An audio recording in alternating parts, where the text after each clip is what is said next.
Pada suatu masa, di tengah kemuliaan suku Quraisy, Abdul Muthalib, pemuka Bani Hashim yang disegani, menjodohkan putranya Abdullah, seorang pemuda yang terkenal akan ketampanan dan akhlaknya, dengan seorang gadis bernama Aminah binti Wahab bin Abdul Manaf bin Zuhrah bin Kilab.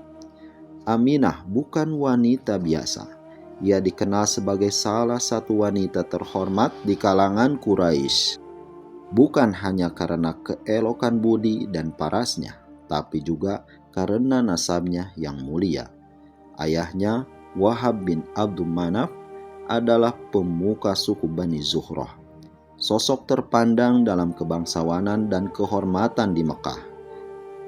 Maka Abdullah pun dikawinkan dengan Aminah, dua insan yang sama-sama mulia nasabnya. Kini dipertemukan dalam ikatan suci pernikahan.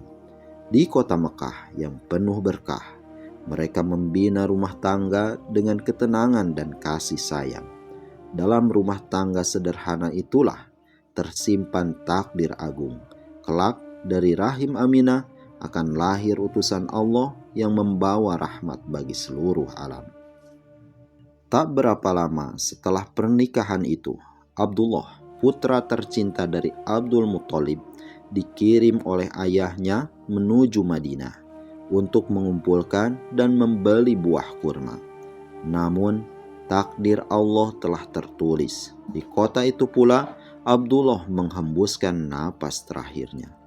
Dalam riwayat lain disebutkan bahwa ia berangkat berniaga menuju negeri Syam, memimpin rombongan niaga Quraisy. Saat perjalanan pulang, ia singgah di Madinah dalam keadaan sakit. Lalu wafat di sana di Dar An-Nabighah Al-Ja'di. Ketika itu usia Abdullah baru 25 tahun. Ia wafat sebelum putra mulianya Rasulullah SAW dilahirkan ke dunia. Demikianlah ketentuan Allah yang menyimpan rahasia di balik setiap peristiwa. Namun, terdapat pula riwayat lain yang menyebutkan kisah berbeda. Disebutkan bahwa Abdullah tidak wafat sebelum kelahiran Nabi SAW, melainkan 2 bulan setelah beliau dilahirkan, atau bahkan lebih dari itu. Riwayat ini bersumber dari para ahli sejarah besar. Di antaranya disebutkan oleh Ibnu Hisham halaman 156 hingga 158, Tarikh At-Tabari halaman 246, dan dalam Ar-Raud Al-Unuf.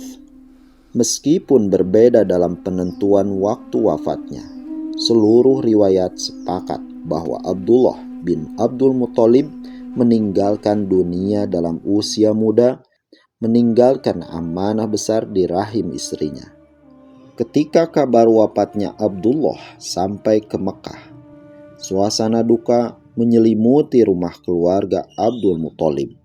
Di antara yang paling merasakan kehilangan adalah sang istri yang penuh kesabaran, Aminah binti Wahab. Dengan hati yang hancur, ia meratapi kepergian suaminya tercinta melalui untaian syair yang lembut dan syarat makna.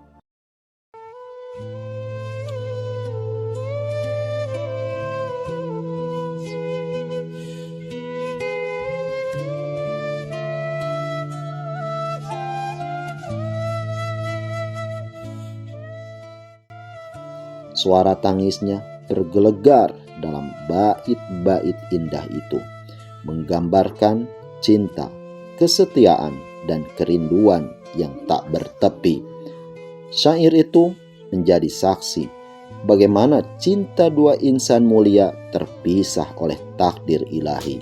Dan kini Aminah menatap masa depan dengan hati yang penuh kerinduan dan tanggung jawab besar, mengandung cahaya yang kelak menerangi dunia, Muhammad Sallallahu Alaihi Wasallam.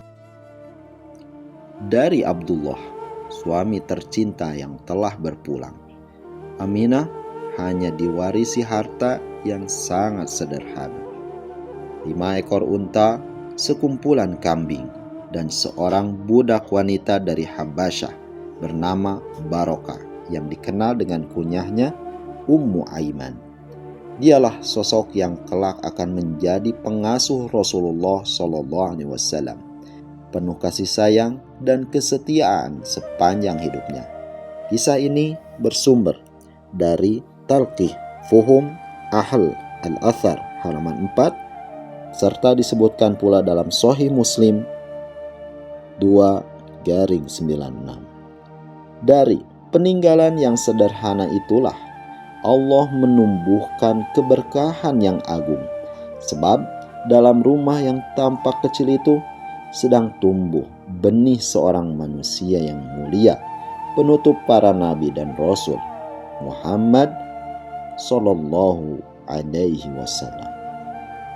Kisah yang baru saja kita saksikan diambil dari kitab Ar-Rahiq Al-Makhtum, Sirah Nabawiyah karya Syekh Saifur Rahman Al-Mubarakfuri rahimahullah, seorang ulama besar dari India yang karyanya menjadi rujukan dunia Islam tentang perjalanan hidup Rasulullah SAW.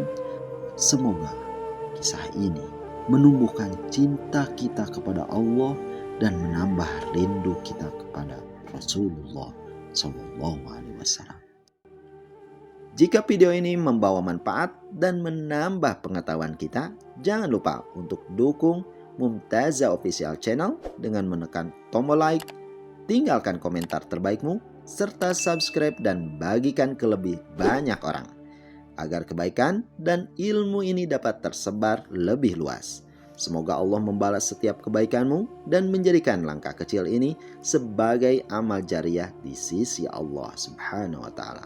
Barakallahu fikum.